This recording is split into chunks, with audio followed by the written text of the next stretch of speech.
Iniciar grabación. Vamos a bajar un poquito el volumen. Que me esté escuchando vía Twitch. También, si hay alguno, me puede aclarar si se escucha todo bien, todo perfecto.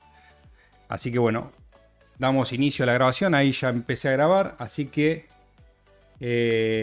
bueno, también lo van a poder ver subido a YouTube dentro de un rato. Cuando termina la grabación, termina todo, subo a YouTube el contenido. Así que me pueden seguir por Twitch y me pueden seguir por TikTok. Los dos voy a estar hablando en simultáneo, los dos a la vez. Voy a bajar un poquitito el parlante, así no se mete por el micrófono. Bueno, hoy vamos a estar hablando de calidad de energía. ¿Qué es calidad de energía? Cuando hablamos de calidad de energía estamos refiriéndonos exclusivamente casi a lo que es la tensión del suministro. La calidad de energía, al igual que cualquier otro suministro o cualquier otro servicio, cualquier otra cosa que nosotros compremos, tiene que cumplir con ciertos niveles de calidad, y esos niveles de calidad están estipulados, están fijados por la EN 50160. Esta normativa establece todos parámetros relativos a la tensión, porque es lo que nos importa o lo que le importa a la distribuidora. La corriente es un resultado de la carga. Si nosotros tenemos una carga que es inductiva, vamos a tener una corriente que va a estar desfasada respecto de la tensión. Si nosotros tenemos una carga que es no lineal, vamos a tener una carga que va a tener una corriente que va a ser fuertemente no lineal.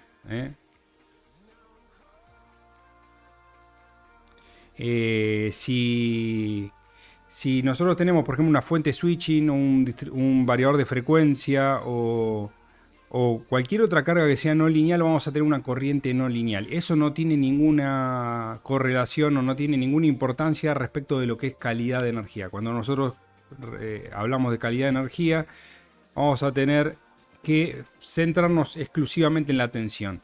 No solamente en el valor del módulo de la tensión, que es lo que normalmente nosotros medimos cuando medimos con un tester, sino lo que es importante es si tenemos huecos de tensión, si tenemos picos de tensión, si tenemos desbalanceo entre las tensiones, diferencia en el ángulo de las tensiones, distorsión armónica y todas estas cosas que vamos a estar hablando ahora, qué es cada una de ellas y bueno, cuán importante es para las cargas, que en definitiva, obviamente, si tenemos una calidad de suministro, una calidad de tensión mala, vamos a tener problemas con las cargas.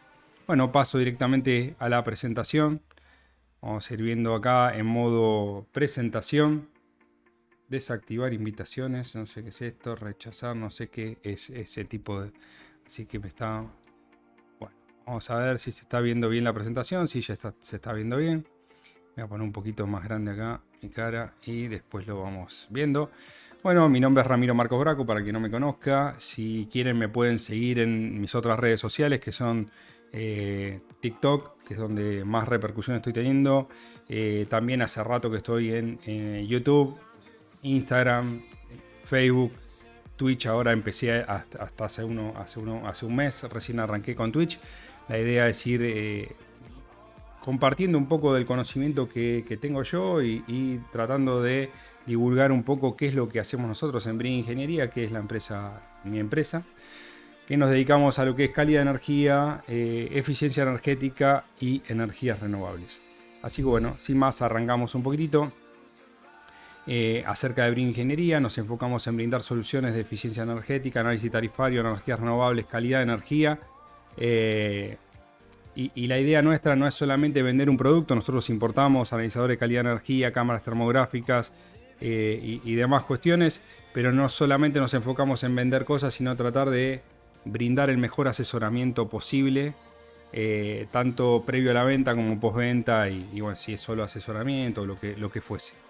¿Qué es? Un poquito fui adelantándome, pero ¿qué es la calidad de energía? Cuando hablamos de calidad de energía, como cualquier otro producto, tiene que cumplir unos estándares. Y eso es responsabilidad al pilar, digamos, en el pilar de la fábrica, o de la casa, o de lo que sea. Esa calidad es, digamos, responsabilidad de la compañía eléctrica. Si nosotros en el pilar no cumple, la tensión que nos suministra la compañía eléctrica no cumple con los estándares de calidad que tenemos en la EN 50-160, es pausible de multas y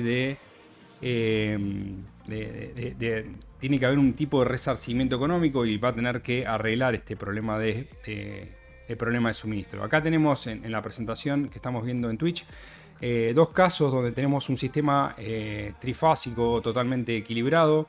En cada una de las fases tenemos 120 grados entre sí y la tensión es de amplitud constante y perfectamente simétrica. Esto es lo que uno esperaría de una tensión de un suministro eléctrico bueno. En el caso que estamos más abajo estamos mostrando un suministro eléctrico desbalanceado. ¿Qué está desbalanceado? Bueno, tenemos en parte el módulo de la tensión es sensiblemente más chico. Y acá podemos ver, no sé si se ve el mouse, si alguno me dice que se ve el mouse, podemos ver que el módulo es más chico y también hay no tiene 120 grados entre sí. Entonces, ¿qué es importante para lo que es calidad de energía? La amplitud, la simetría, la forma y la frecuencia. La frecuencia también es un parámetro de calidad importante, aunque es el más fácil, el que generalmente se cumple bien. ¿Dónde vamos a encontrar generalmente problemas? Bueno, podemos tener problemas de desbalanceo y problemas en la forma de onda de la tensión. Como aparece en Twitch, aparezco como Ramiro Braco, o Ramiro Marcos Braco.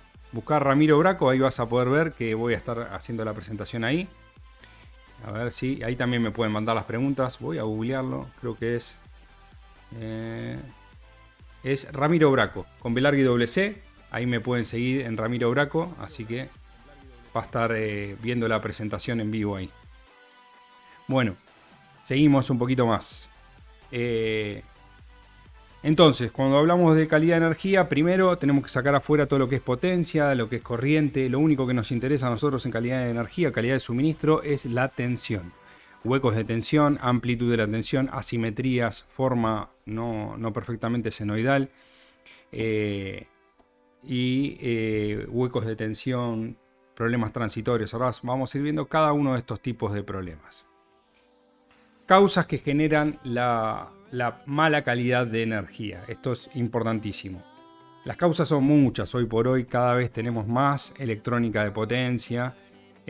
Pero lo principal que tenemos que ver siempre nosotros es la puesta a tierra. O sea, lo principal que vamos a tener que ver siempre es la correcta puesta a tierra.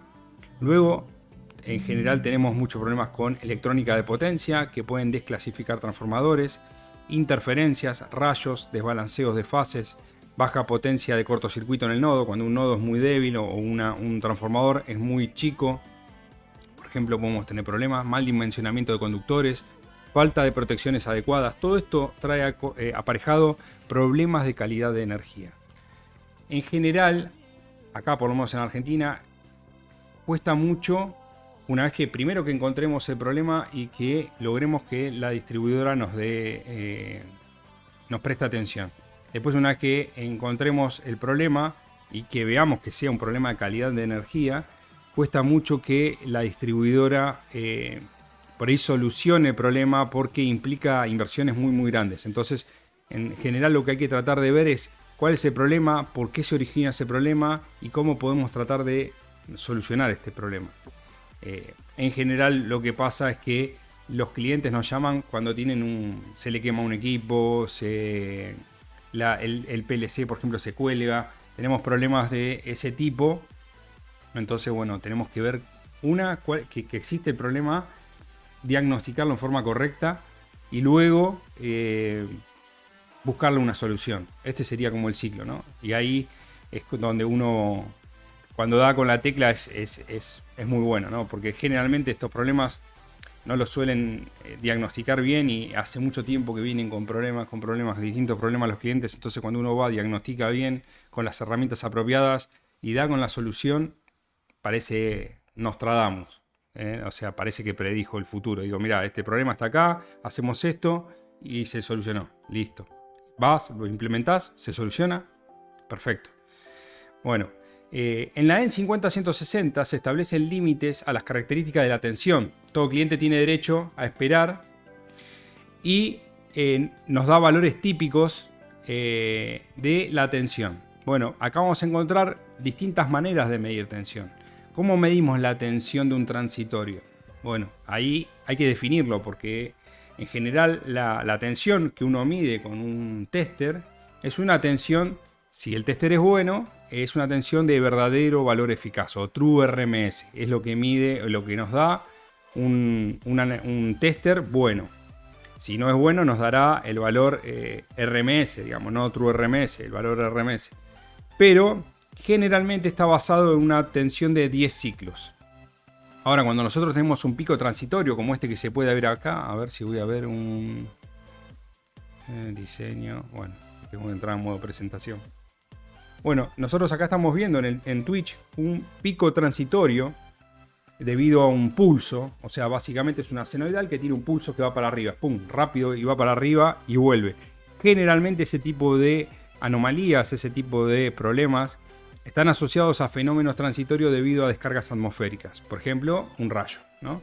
Un rayo que puede no caer sobre la línea porque sería muy destructivo que caiga sobre la línea o sobre la vivienda, pero puede caer en las inmediaciones y puede inducir una corriente electromagnética sobre el conductor que puede terminar generando una rotura de un equipo. ¿Cómo se arregla ese? Ese es uno de los más fáciles. Ese se arregla poniendo un protector de sobretensiones transitorio que lo que hace es recortar ese pico y lo deriva a tierra. Un protector de sobretensiones transitorio básicamente es un varistor, que es un elemento electrónico que no conduce la electricidad hasta un cierto umbral. Cuando se supera ese umbral, esa tensión se deriva a tierra. Es un elemento muy simple, muy básico, que debería estar en todas las instalaciones porque la verdad que el costo-beneficio es muy bajo. Así que estamos hablando de cosas que valen, no sé, $50. Son cosas bastante económicas. Hay distintos tipos, hay distintas marcas y demás cuestiones, pero se consigue fácil y es bastante económico. Acá tenemos algunas definiciones, por ejemplo, que están en la EN 50160: hueco de tensión, bajada de tensión, interrupción de suministro, sobretensión temporal, sobretensión transitoria. ¿Cuándo es un hueco de tensión? Bueno, cuando tiene de 10 milisegundos a 1 milisegundo. O sea, cuando la tensión de suministro pasa de la magnitud del 90% para abajo hasta el 1%, hablamos de un hueco de tensión. Esto a veces hay muchas confusiones. ¿Qué es un hueco de tensión? ¿Qué es una bajada de tensión? ¿Qué es una interrupción de suministro? Una interrupción de suministro es cuando la tensión baja por debajo del 1%, o sea, se cortó la luz. Y ese corte dura entre 3 minutos, sería una interrupción breve, y más de 3 minutos sería una interrupción larga.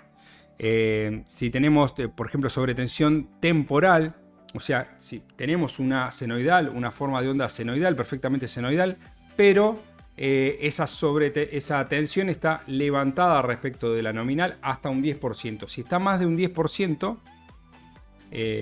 ya es un problema grave.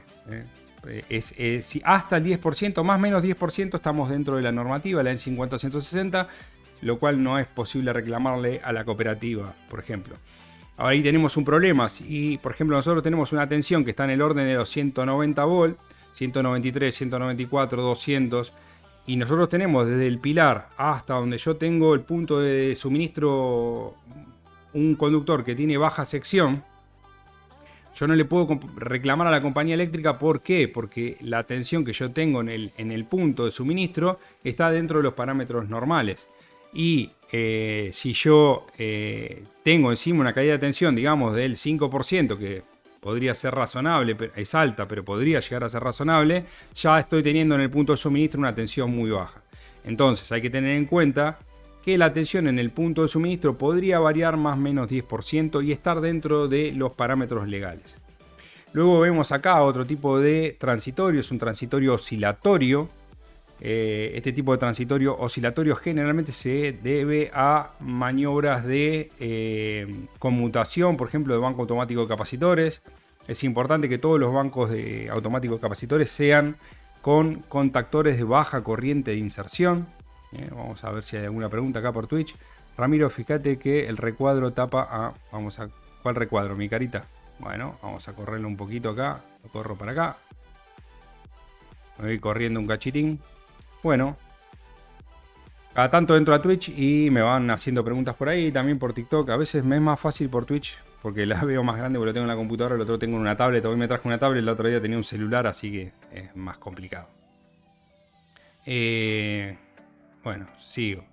Tenemos transitorios de tipo oscilatorios.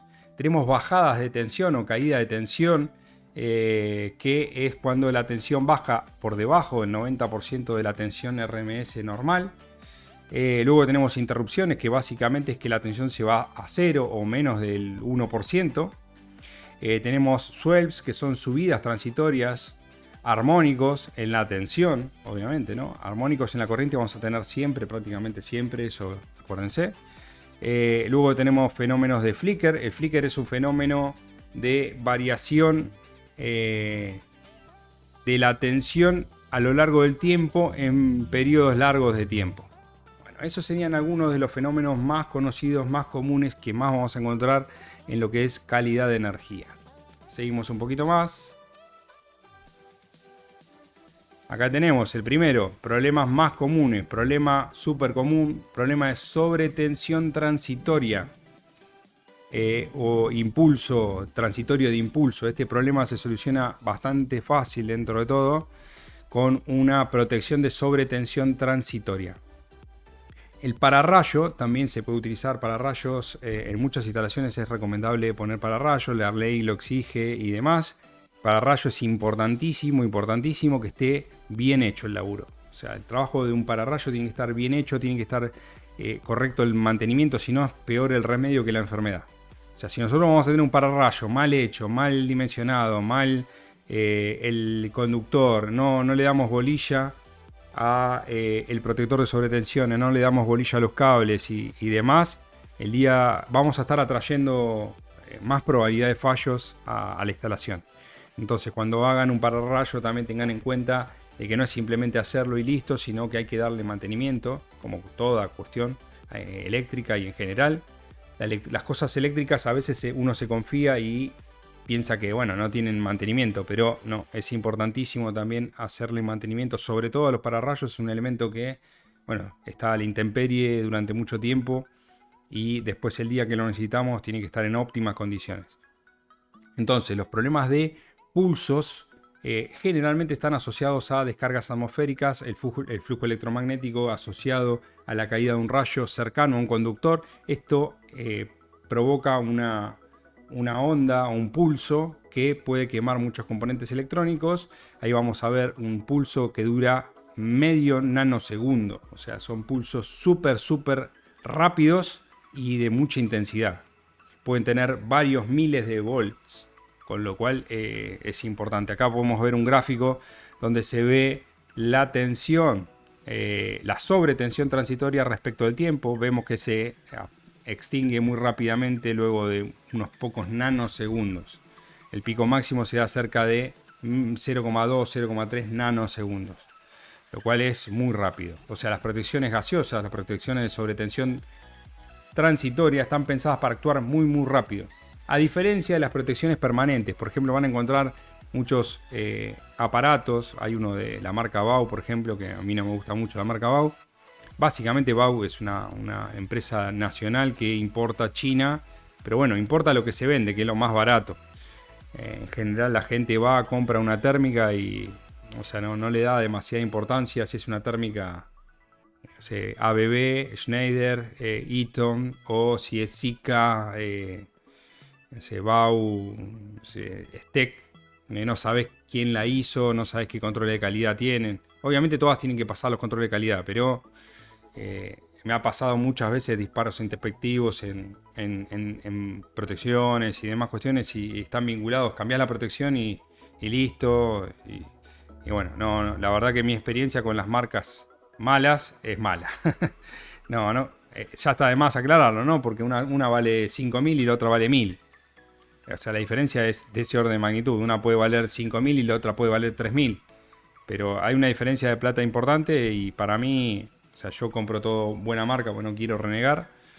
Y en el costo de una obra nueva, por ejemplo, una vivienda, en general los arquitectos, yo voy a casas que son a veces una casa que vale digo una pavada, $500.000 y van y compran todo Zika, no sé, cables que son no normalizados. Claro, como no es el expertise del arquitecto, va y compra todo lo más barato. Pero después ves un porcelanato que vale fortuna y le piscotean en los cables, en la sección de los cables, en la jabalina, en un montón de cosas que vos decís, está bien, uno está en este rubro y ves y decís cómo puede ser que en una casa de $500.000 pongan una termomagnética de muy mala calidad. Y bueno, es muy habitual eso. Bueno, otro tipo de transitorio que podemos ver generalmente es menos destructivo que el anterior. Es una oscilación inducida por un banco automático de capacitores que lo que produce es un transitorio oscilatorio. O sea, como sería un transitorio oscilatorio amortiguado montado arriba de una senoidal. Bueno, eso vamos a ver acá. El que lo vea por Twitch va a ver. Básicamente es un movimiento oscilatorio armónico amortiguado montado arriba de una senoidal. Esto es provocado en general por banco automático de capacitores, o puede estar mismo dentro de la planta o puede estar fuera de la planta, de media tensión o de lo que fuese. Pero esto tenemos que, cuando vemos este tipo de fenómenos, primero tenemos que tener un instrumento que sea capaz de ver esto, ¿no? Lo cual no es trivial, no es un instrumento barato. Podemos tener un osciloscopio con data logger, podemos tener distintos instrumentos, un analizador de calidad de energía como el Fluke 437, Gioity, hay un montón de marcas de analizadores de calidad de energía. Pero lo que tenemos que ver es que si estamos teniendo este tipo de fenómenos, seguramente estamos teniendo un contactor que no es de baja corriente de inserción. Los contactores para manejo del banco automático de capacitores tienen que ser contactores de baja corriente de inserción, los cuales permiten la maniobra de los capacitores, y después hay que ver cómo está programado el relé barimétrico, dado que en muchos casos no tienen retardo, entonces conmutan en forma muy seguida. Esto es dañino para tanto para el capacitor como para el contactor, con lo cual si estamos teniendo ese tipo de fenómenos donde tenemos maniobras que tienen mucha perturbación sobre la tensión de línea, tenemos que analizar esta cuestión. O sea, tenemos que ver dónde está el banco de automático de capacitores, que acá me quedó mal, bueno, después le cambiaré el nombre de la charla. Si estamos teniendo ese tipo de cosas, tenemos que ver qué los está causando. Vamos a leer un par de preguntas acá. Mientras tanto, cambio un cachito cámara frontal. Vamos a ver un cachito las preguntas. En las instalaciones residenciales no llevamos obligatorio una línea de tierra en los contactos, resaltando que a diferencia de Argentina, acá usamos 110 volt. Bueno, acá en Argentina es obligatorio 100%, todos los tomas tienen que tener puesta tierra y todas las tierras tienen que estar vinculadas y todas las tierras tienen que estar llevadas a una jabalina de puesta a tierra. Generalmente mínimo tiene que ser de 1,5 metros por 12,7 milímetros de diámetro de cobre, lo cual aterriza cualquier problema que podamos tener con la instalación. O sea, es súper importante. De hecho, ningún inversor solar fotovoltaico tiene garantía si no se hace esto. O sea, todos los equipos tienen que estar aterrizados y toda la instalación tiene que estar aterrizada al mismo punto. No creo, al menos aquí en México, en la base del medidor en la línea de tierra se conecta al neutro. Sí, también el centro de la estrella del transformador se conecta a tierra. Porque el neutro no se transporta en las líneas de media tensión. Se genera, una vez que se tiene un transformador, se aterriza el centro de estrella del transformador para que nosotros podamos tener 220 volts. Es un problema gravísimo si se corta el centro de estrella del transformador, por ejemplo, ¿no? Se quedan todas las tensiones flotantes. Acá en Argentina es obligatorio la puesta a tierra hace muchísimos años, y es súper recomendable. Todas los tomas tienen que tener puesta a tierra y toda la vivienda tiene que estar puesta a tierra. ¿Qué más? Acá hay otra pregunta por TikTok.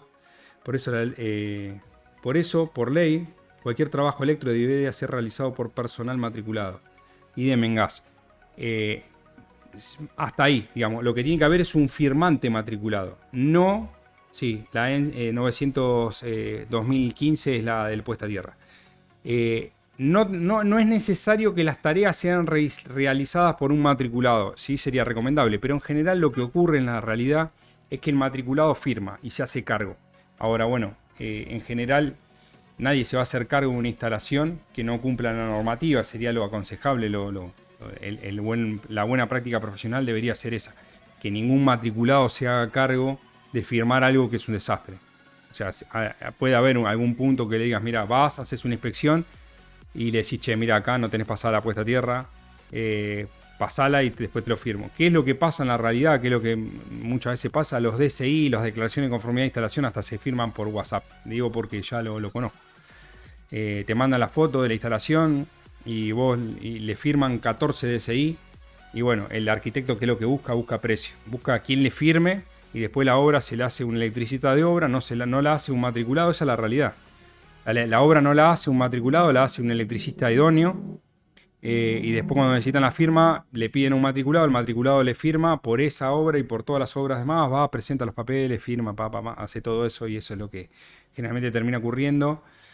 Bueno, a veces sale bien, a veces sale mal. No debería ser así, debería ser hecha por una personal idóneo. Pero por lo menos tiene que ser firmada por un idóneo, no es que tiene que ser ejecutada por un matriculado. Bueno, vamos a seguir un poquito con la presentación. ¿Qué cosas me van diciendo?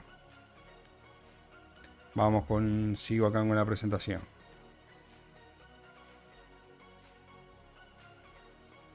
Ahí va.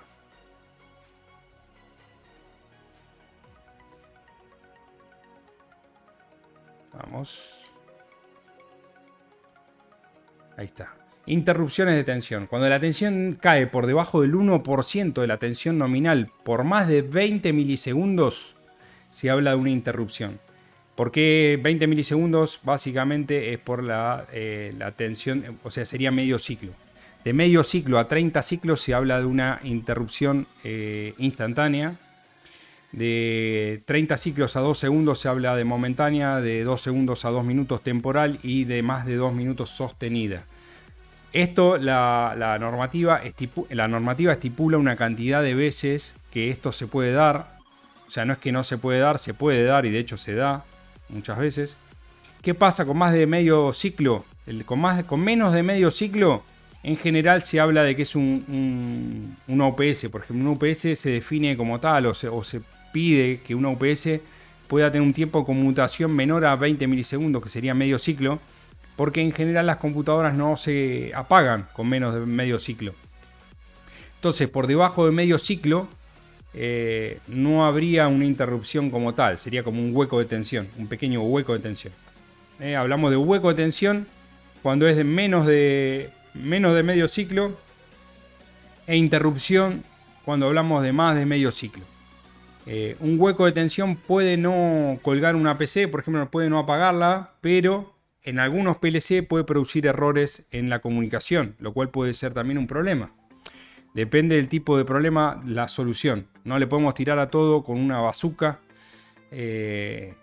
y no sé, tenemos un problema y hacemos toda la puesta a tierra nueva, nos tiramos los cables nuevos, ponemos una UPS doble conversión, estabilizadores de tensión, supresores de transitorios, demás cuestiones, porque bueno, empezamos con eso y es como, bueno, te cambio la bomba de nafta no era, te cambio los inyectores, no eran, bueno, te cambio y empezamos, no, eso es lo peor, ahí quedamos muy mal. Entonces, para poder determinar cuál es el problema, tenemos que pegarla bien con el diagnóstico. Seguimos. Vamos. Bajadas de tensión, subtensión. Cuando la tensión baja del 90%, entre el 90% y el 1%, tenemos una subtensión. Fíjense que ahí tenemos una tensión perfectamente senoidal, pero la amplitud de la tensión es más bajita. Vamos a ver una senoidal, perfectamente senoidal, pero que el módulo de la senoidal es más bajo. El valor RMS de esa senoidal es más bajo. Acá tenemos dos casos. En uno es una bajada muy pequeña en tiempo, o sea, son 2, 3, 4 ciclos. Y en el otro son, no sé, 50 ciclos, 100 ciclos, con lo cual es un problema, vamos, que puede causar un problema más grave. ¿Qué puede pasar con una subtensión? Se puede quemar un equipo, una heladera. En general se queman o por subtensión o por sobretensión. También un pico de tensión, también un pico transitorio de tensión también puede suceder, generalmente ocurre. Pero subtensión, ¿qué pasa? Cuando baja la tensión, sube la corriente en general un motor y ahí se quema.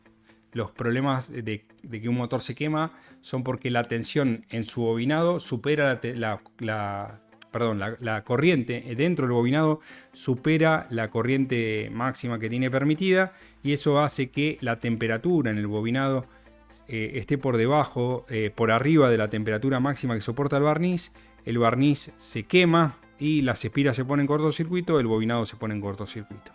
Ese es generalmente el proceso. Sobretensión, ahí tenemos una sobretensión estacionaria, digamos, no transitoria. Otros problemas de calidad de energía también muy comunes, que son el desplazamiento en corriente continua. Este no es tan habitual de encontrarlo, pero también ocurre. Tenemos que ver de dónde viene esa tensión y por qué está viniendo esa tensión.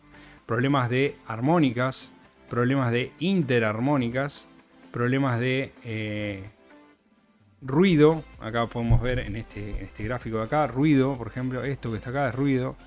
Es como un ruido, es una forma de un ruido, es una forma de onda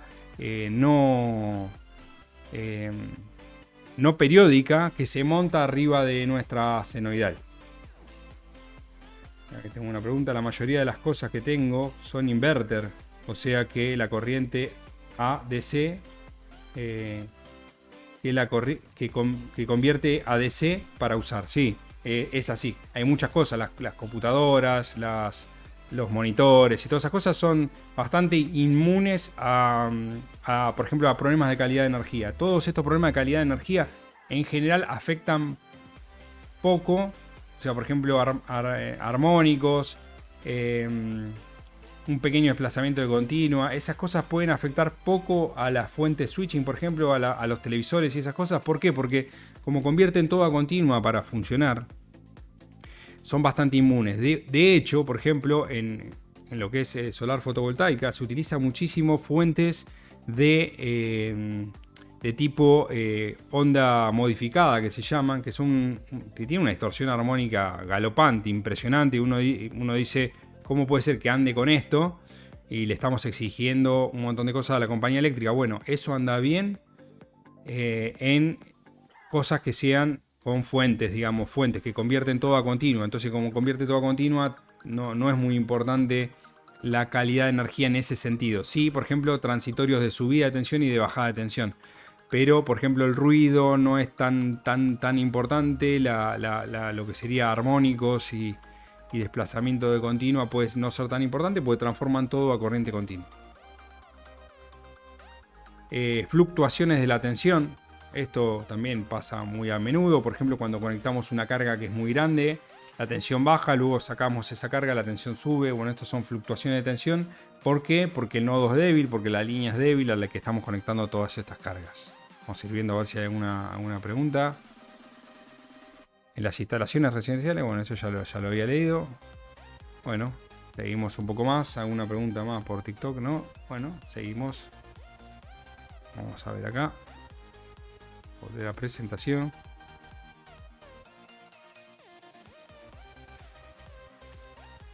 Fluctuaciones de la frecuencia. Esto es uno de los problemas menos habituales. O sea, diría que es muy raro. Yo todavía no me topé nunca. Estoy transmitiendo vía Twitch. Pueden buscar en Twitch Ramiro Braco, así todo junto, Ramiro Braco con B larga y doble C, y ahí pueden ver la presentación, porque la verdad no sé cómo presentar acá en TikTok. O sea, cómo mostrarles un gráfico. Si no, les tengo que andar mostrando así, va a ser medio complicado. Bueno, va a ser un lío, digamos. ¿Sí? Cómo mostrarles la presentación. Se pueden unir ahí a Twitch y seguirme. También me dan una mano poniéndome un like, un me gusta, siguiéndome en las redes. La idea del canal mío es ir compartiendo un poco todo lo poco o mucho que yo sé. Y ir formándonos todos y todos los días yo aprendo también cosas nuevas de todos los comentarios que me hacen la mayoría de ustedes. Fluctuación en la frecuencia. La fluctuación de la frecuencia es algo que es muy complejo porque va muy asociado a la velocidad de giro del grupo electrógeno o de la máquina que está moviendo al generador, con lo cual la fluctuación de frecuencia se da poco, salvo en lugares donde el grupo electrógeno es chico, digamos. O sea, tenemos un grupo electrógeno que está mandando la energía. Puede ser un grupo electrógeno de 100 kVA, 200 kVA. Entonces le metemos una carga grande, ahí va a haber una variación de la frecuencia. No debería tener suficiente inercia el sistema para que no fluctúe la frecuencia, porque la variación de la frecuencia de la tensión afecta en forma instantánea prácticamente la velocidad de giro de los motores. Con lo cual es un problema grave la fluctuación de frecuencia, y de hecho la fluctuación de frecuencia es uno de los principales indicadores de cuán cargada está la red. O sea, lo que hacen las máquinas es ir viendo todo el tiempo la frecuencia y tratando de mantener la frecuencia constante. La tensión puede ir variando, porque a medida que se va transmitiendo la tensión a lo largo de toda la línea, va cayendo, obvio, por caída de tensión, pero no la frecuencia. Entonces, cuando hay cuando baja la frecuencia, es básicamente porque algo está frenando al generador. Entonces, ¿qué es lo que hace el generador? Acelera para mantener la frecuencia constante. Cuando la frecuencia se dispara o se va para arriba, el generador afloja. Imagínense que esto es lo mismo que un auto que está andando por una ruta que es totalmente sinuosa, digamos, variando su pendiente y tratando de mantener perfectamente una velocidad constante. O sea, el motor del generador lo que va a tratar de hacer es mantener constante las RPM, o la velocidad de giro, o la velocidad del automóvil. Mientras tanto, la carga, que vendría a ser la pendiente, va a ir moviéndose todo el tiempo. Entonces, cuando viene una bajada, yo tengo que soltar el acelerador. Cuando viene una subida, tengo que apretar el acelerador. Todo esto para poder mantener la velocidad de giro constante del motor, que va a estar asociada también con la frecuencia y con la tensión.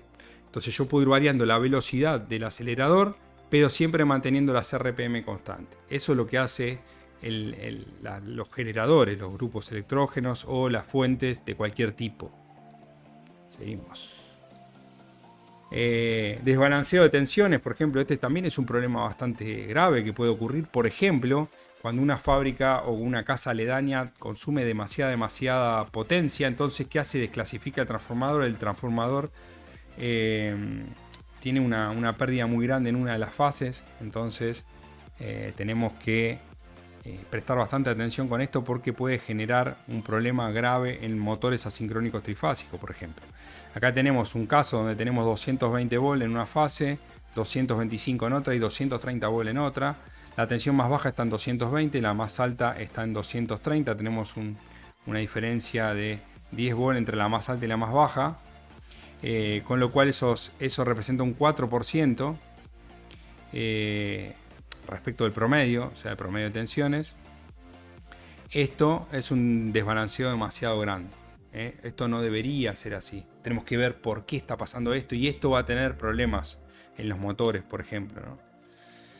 ¿Qué más? Bueno, este es otra curva que está muy buena, que es la curva de ITIC o SPEMA. Son curvas donde podemos registrar todos los eventos. La mayoría de los analizadores digamos, caros traen este tipo de análisis, y donde nosotros podemos clasificar todos los eventos, así se definen eventos, desde un microsegundo hasta, digamos, estacionarios, y clasificándolos dentro de si son o no son tolerables.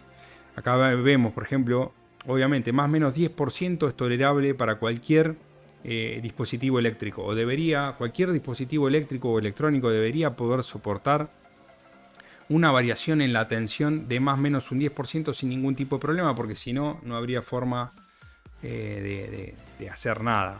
Lo que nosotros tenemos que, lo que acá nos está mostrando el gráfico, que también podrían tener bajadas de tensión de hasta un 80% por entre 0,5 segundos y hasta 10 segundos.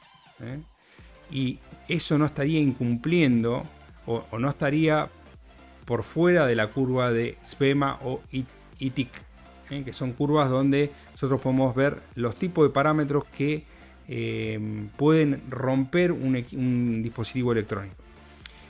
Bueno, y ahí pueden ver en el gráfico, si no lo googlean, ITIC o SBEMA. Bueno, ahí pueden googlear ese gráfico y ese gráfico está más orientado a los fabricantes de dispositivos electrónicos y todos los dispositivos electrónicos tienen que ser capaces de soportar ese tipo de fluctuaciones de tensión. Por ejemplo, un 500% en la subida de la tensión por 0,01 ciclo. O sea, es muy poquito tiempo, pero es un tiempo que tiene que soportar el dispositivo electrónico esa sobretensión transitoria. Seguimos. Acá tenemos agrupados un poquito un resumen de todos los fenómenos. Entonces tenemos distorsiones que son impulsivas, otras que son oscilatorias, interrupciones, bajadas de tensión, sobretensiones, aumentos de la tensión, sobretensiones. ¿Qué más? Desplazamiento de corriente continua, armónicas, interarmónicas, corte intermitente. Este, por ejemplo, que dice corriente intermitente, corte intermitente, es cuando tenemos unos notch, unos pequeños pulsitos montados arriba de una senoidal. Ese tipo de problema causa mucho lío, digamos, muchos inconvenientes, sobre todo en líneas de automatización, en PLCs, por ejemplo. Ahí hay que poner un tipo de protección que va siguiendo la forma de onda, como por ejemplo la Sine Tamer, que es un protector de sobretensiones inteligente que va siguiendo la forma de onda para evitar que el remanente de la sobretensión transitoria genere un problema en las comunicaciones de los equipos PLC. Bueno, fluctuaciones en la tensión, variaciones en la frecuencia. Y esto también que estoy mostrando acá es un resumen de los valores típicos que estipula la EN 50160 para todo lo que son los parámetros relacionados con calidad de energía. Frecuencia, por ejemplo, en un periodo de registrado de 10 segundos, o sea, hay tres formas de medir. Tensión, 10 minutal, tensión, corriente, frecuencia, todos los parámetros. 10 minutal, de 10 segundos o de medio ciclo. Frecuencia generalmente es de 10 segundos y el límite es más o menos 1% en todo el año. El 99,5% de todos los registros tienen que estar comprendidos dentro del más o menos 1% y solo el 0,05, o sea, el 0,5% pueden estar entre el más 4 y el menos 6% al año. Eso durante todo un año. Las variaciones de tensión tienen que estar en más o menos 10% en todo un registro de una semana, en el 99,5% de todos los casos, y el 0,5% de los casos puede estar en más 10 menos 15, que es lo que yo les decía anteriormente, que se permite también un 15, un poco por debajo de la tensión, pero en una cantidad de casos muy pequeños, digamos, ¿no?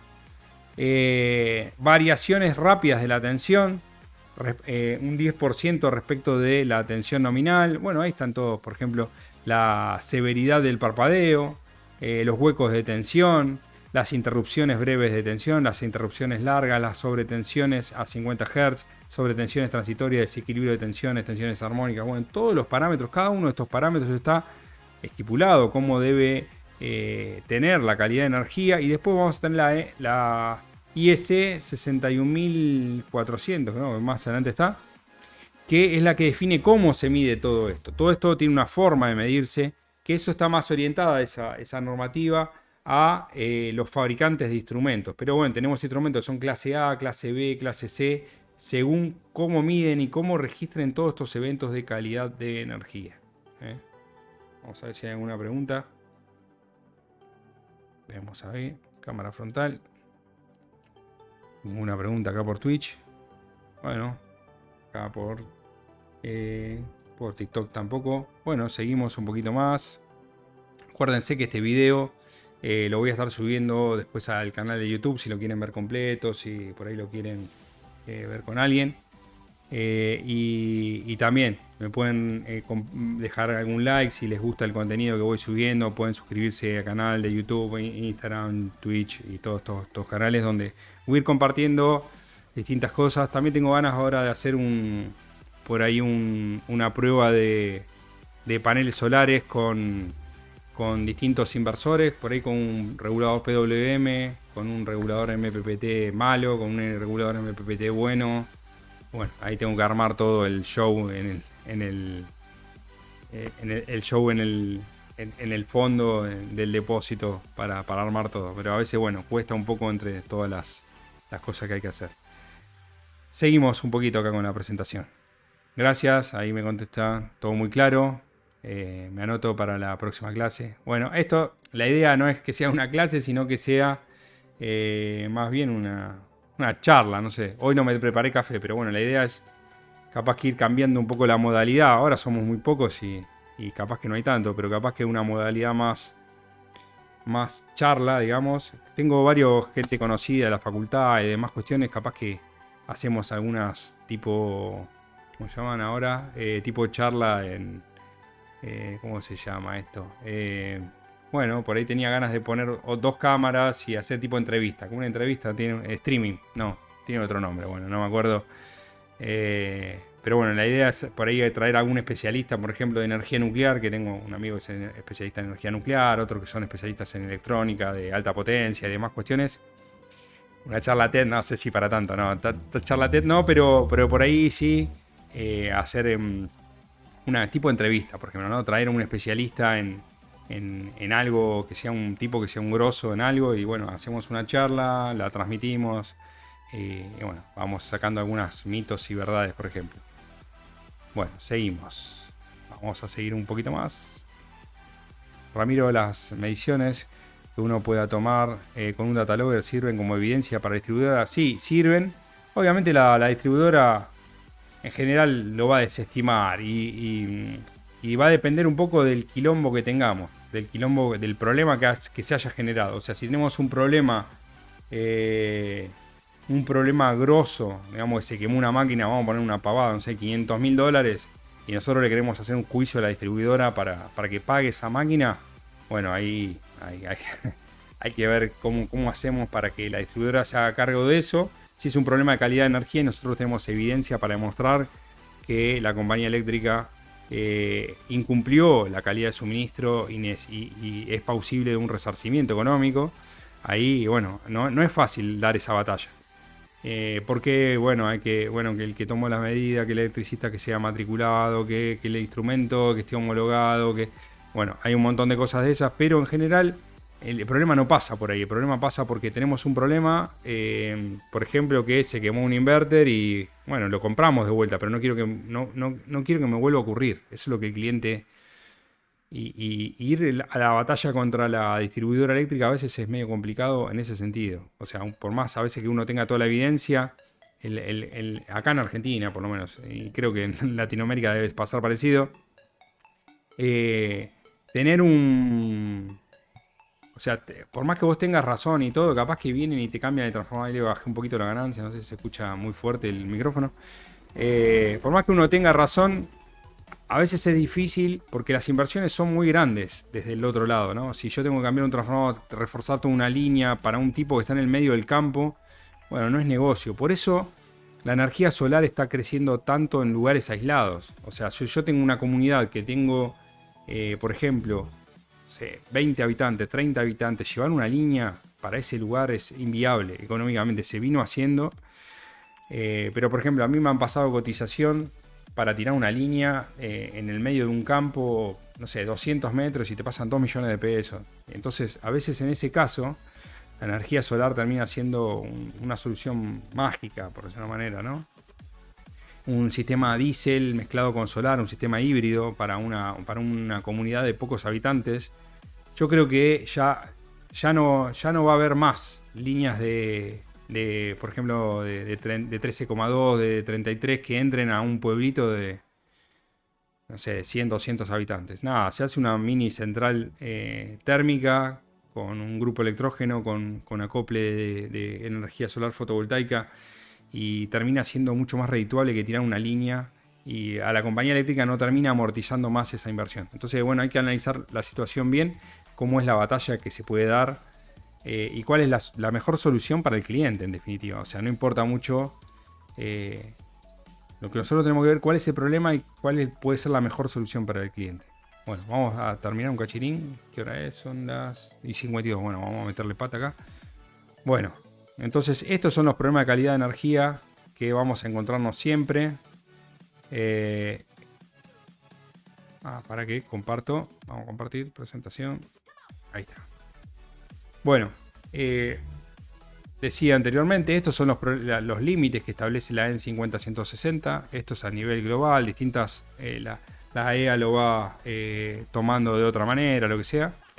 Estos son los límites en la distorsión armónica. La distorsión armónica total en tensión puede ser de hasta un 8%, pero no puede superar los límites máximos en cada uno de los armónicos como están ahí. Por ejemplo, el 3, el 5, el 7 tienen valores más grandes, porque son los que más generalmente se encuentran. Hay que prestar mucha atención con el 3, con el 9, por ejemplo, que son homopolares. Eso hace que se sumen en la corriente de neutro. Se puede superar, estos valores se pueden superar, pero en términos, en pocos eventos al año. Acá tenemos, por ejemplo, una indicación de cuántos dips al año. Podemos tener dips, 10.000 dips al año. Por ejemplo, una falla, una interrupción fuerte o severa, podemos tener tanta cantidad al año. Una interrupción larga podemos tener 50 al año. Bueno, todos estos parámetros están normados, la EN 50-160. ¿Qué le tenemos que exigir nosotros a la compañía eléctrica? Y luego, como les contaba anteriormente, ¿cómo se mide todo esto? Bueno, esto se mide a través de la IEC 61000-4-30, que define los procedimientos y las medidas de cada uno de los parámetros eléctricos en base a los cuales se determina la calidad de suministro. Y ahí se define la tensión de media onda como tensión de 10 milisegundos, la tensión de 10 ciclos, la tensión de 10 minutos. Y se define también en la normativa 3 clases de instrumentos: los instrumentos A, los instrumentos B y los instrumentos S, que son los que cumplen la norma dependiendo qué grado de cumplimiento de la norma tengan, ¿no? Pregunta, para otra oportunidad, cuando trates energía solar, ¿cómo se integra los paneles con las turbinas eólicas? Bueno, está bueno, es un tema. Después por ahí hago alguna cuestión. Yo en otros videos ya he hablado de las turbinas eólicas. Yo hice la maestría con especialización en energía eólica. En energías renovables con especialización en energía eólica. La energía eólica, la verdad es que últimamente está siendo prácticamente reemplazada por completo por la energía solar, básicamente por la relación costo-beneficio, el costo de mantenimiento, operación de los generadores eólicos, la complejidad de implementación de una turbina eólica y la cantidad de energía que termina dando. Solamente es válido para sitios rurales muy alejados la turbina eólica, porque si no, lo que se puede poner en ciudad, la verdad que no mueve el amperímetro, no cambia significativamente. O sea, pones un panel más y ya está, y te olvidas de renegar con el generador que tiene problemas de mantenimiento, problemas de calidad de rodamientos de materiales, un montón de problemas que los tiene una estructura que está rotando, sometida a muchos esfuerzos a la intemperie por un largo periodo de tiempo. Esa es mi opinión y bueno, es lo que más o menos se va viendo en el mercado. O sea, los generadores eólicos ya están teniendo cada vez un mercado muy marginal. Bueno, ¿qué más? Bueno, analizador de calidad de energía. Por ejemplo, de los que comercializamos nosotros, tenemos el ME531. Es un analizador para tipo sin